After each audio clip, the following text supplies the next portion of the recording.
আমি আপনাদের চাকরি করি না, সরকারের চাকরি করি।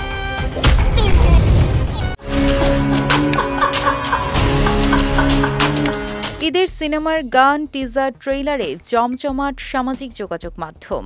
এবার ঈদে দেখা যাবে রায়হান রাফি পরিচালিত তুফান, রাশিদ পলাশের ময়ূরাক্ষী, মোস্তাফিজুর রহমান মানিকের ডাক ওয়ার্ল্ড, সুমন ধরের আগন্তুক এবং মোহাম্মদ ইকবালের রিভেঞ্জ। এসব ছবিতে নায়িকা হিসেবে দেখা যাবে মিমি চক্রবর্তী, নাবিলা, পূজা চেরি, ববি, বুবলি ও কৌশানী মুখার্জিকে। মুক্তি তালিকায় থাকা ৫ ছবিতে বাংলাদেশ ও ভারত মিলিয়ে ৬ নায়িকার লড়াইয়ে জমবে এবার ঈদ।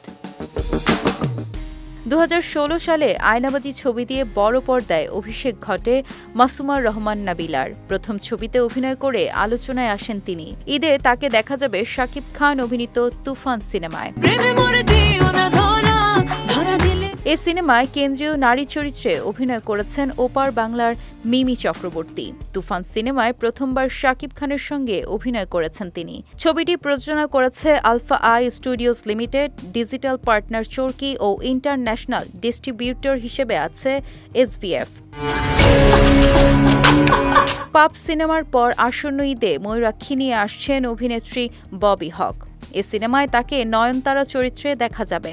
সিনেমাটি পরিচালনা করেছেন রাশিদ পলাশ।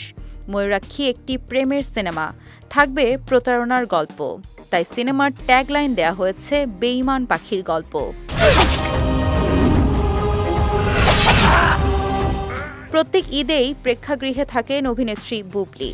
এরই ধারাবাহিকতায় আসন্ন কোরবানির ঈদে তাকে দেখা যাবে মোহাম্মদ ইকবাল পরিচালিত সিনেমা রিভেঞ্জে। এই ছবিতে প্রথমবার পুলিশ চরিত্রে অভিনয় করেছেন বুবলি।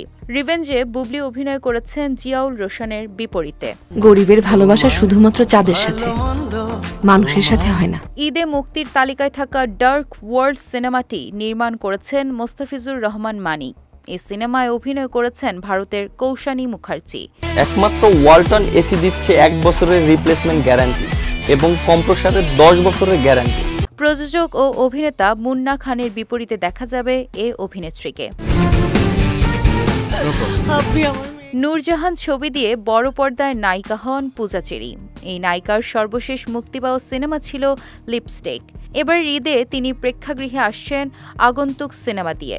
এই ছবিতে পূজার বিপরীতে অভিনয় করেছেন শ্যামল মাওলা।